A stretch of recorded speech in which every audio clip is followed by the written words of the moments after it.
Assalamualaikum warahmatullahi wabarakatuh. Salam sejahtera bagi kita semua. Tabe, Dinas Pemberdayaan Masyarakat dan Desa Kabupaten Kota Waringin Barat melalui bidang pemberdayaan usaha ekonomi masyarakat menghadirkan video potensi ekonomi desa dan produk desa yang bertujuan sebagai upaya digitalisasi potensi ekonomi dan produk desa. Pada kesempatan ketiga ini, kami menghadirkan video potensi ekonomi dan produk desa di Desa Pangkalan Durin, Kecamatan Pangkalan Lada. Desa Pangkalan Durin merupakan salah satu desa yang terletak di Kecamatan Pangkalan Lada. Berdiri sejak tahun 2006, desa ini memiliki luas wilayah 21 km persegi dengan tipologi desa perladangan.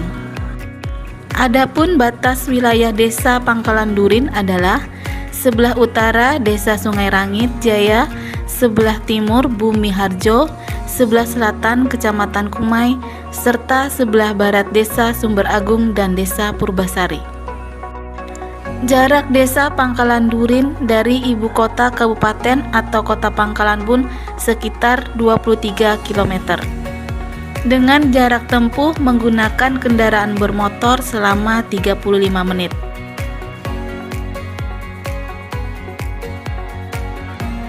Desa Pangkalan Durin memiliki predikat Indeks Membangun Desa tahun 2022 dengan status desa mandiri atau disebut desa sembada.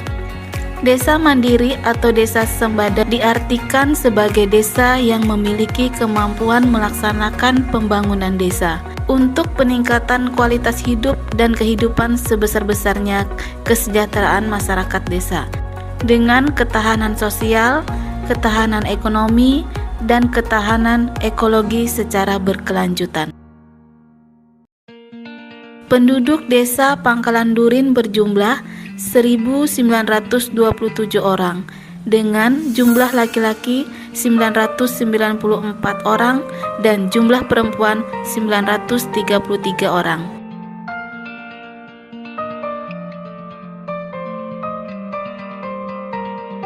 Mata pencaharian atau pekerjaan mayoritas penduduk Desa Pangkalan Durin adalah sebagai petani atau pekebun.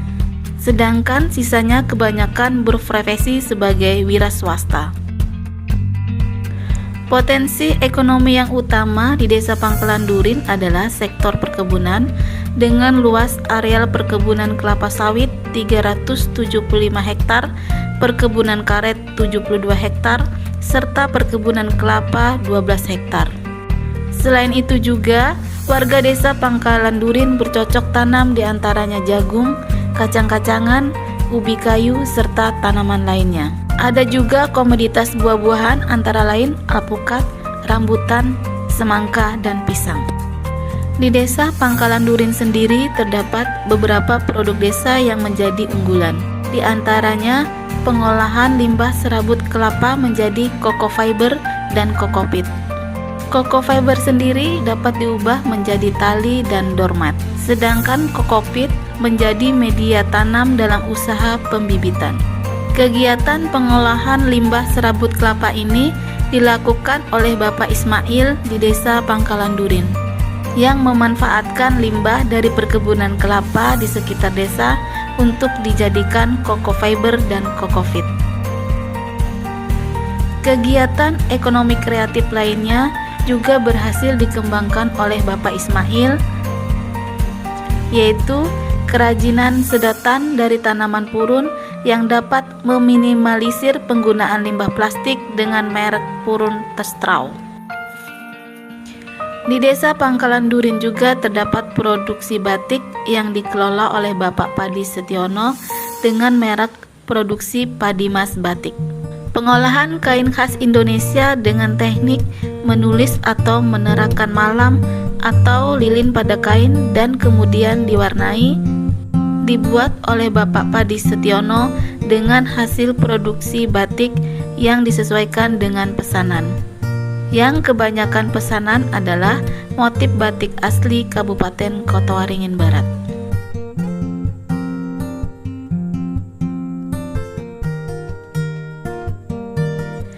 Dari bidang ketahanan pangan dipelopori oleh Bapak Sunardi dengan kelompok Kebun Nur Laili Hidroponik yang memulai usaha tanaman hidroponik di lingkungan rumah.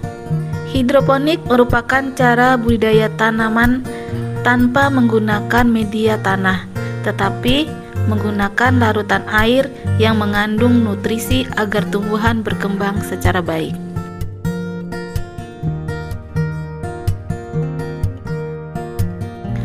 Demikian video potensi ekonomi dan produk desa di Desa Pangkalan Durin, Kecamatan Pangkalan Lada.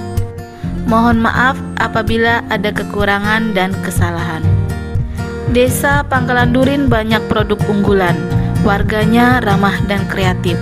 Ayo terus tingkatkan keterampilan menuju desa hebat dan inovatif. Sekian dan terima kasih. Wassalamualaikum warahmatullahi wabarakatuh.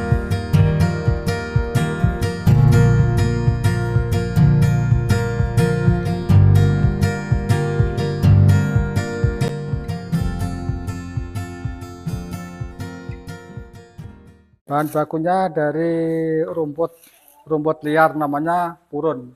Bahan bakunya seperti ini. Nanti kita potong-potong. Setelah dipotong, kita bersihkan lubangnya, kita open, baru kita rebus biar nanti agak steril, Pak. Ini sementara penjualan kita lokal, Pak. Lokal ada di kafe-kafe, ada di hotel-hotel itu. Oh, ini produk Pak, sabut kelapa dijadikan kokopit. Kokopit itu fungsinya adalah media tanam, Pak. Nah, seperti ini. Media tanam untuk bikin tanaman, bunga bisa. Setelah itu, nah ini ada lagi namanya kokofiber. Ini fungsinya banyak sekali untuk tambang, untuk pot bunga, dan untuk jok. Biasanya ini yang diperlukan di luar negeri untuk kampas, Pak. Untuk kampas kopling gitu ya. Banyak gitu ya. Untuk jok kursi juga bisa nih, seperti ini. Jadi tadi pagi barusan saya giling. Ini tinggal bahan bakunya kita datangkan lagi kan gitu. Pembuatannya kurang lebih seperti batik tulis pada umumnya. Yang bedanya kalau print malam dingin itu pertama kali pembuatan motifnya itu pakai print malamnya. Kalau biasanya kan pakai kalau batik tulis kan malamnya panas gitu ya, seperti batik cap itu juga malamnya panas. Kalau saya pembuatan ininya motif pertamanya tuh malamnya dingin, jadi seperti di print kan gitu. Malamnya udah dingin, jadi nggak pakai malam panas lagi. Terus selanjutnya kalau setelah diwarna menggunakan pewarna ini seperti pewarnaan batik tulis, itu setelahnya atau selanjutnya, proses selanjutnya setelah perebusan atau pelorotan itu kan warnanya jadi hasilnya jadi seperti ini. Untuk memberi warna lainnya, warna yang putih ini kan, nah ini kita tutup dulu yang sudah ada, yang warna yang hasil yang sudah terwarna ini ditutup, kemudian setelah itu dicelup warna berikutnya. Kita bikin motif kobar, Mas. Iya, motif-motif Kalimantan. Sebenarnya motif Jawa juga ada, tapi nggak begitu banyak saya yang bikin karena mungkin peminat di sini kan banyak yang Kalimantan. Ya, pesanan itu dari Kalimantan. Banyak pesanan, tapi saya juga membuat sampelnya dulu.